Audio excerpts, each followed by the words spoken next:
এক সময় লালি সুন্দরী এদেরই মারতো। আজকাল মনে হয় পুরনোটার সাথে ব্রেকআপ হয়েছে, নয়তো আমার সুন্দর বাচ্চাদের দেখে খুব ভালো লেগেছে। লালি সুন্দরী সকাল হলেই চলে আসছে, খেলছে।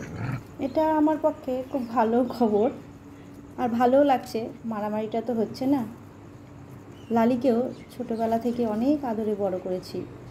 ওর একটা বাজে অভ্যাস আছে, বাচ্চা দিলে লালির আতঙ্কে পাড়ায় অনেক মানুষ আসা বন্ধ করে দেয়।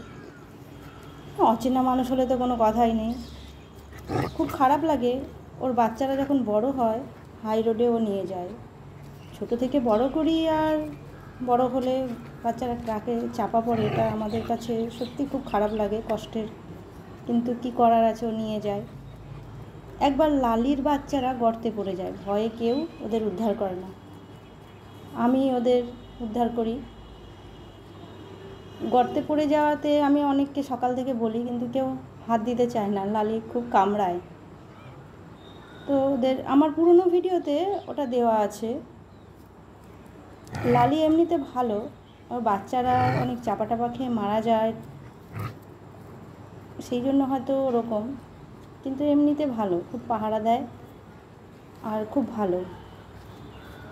লালির ভিডিওটা না করলেই হতো না। লালি খুব সুন্দর খেলতেও পারে। Thank you.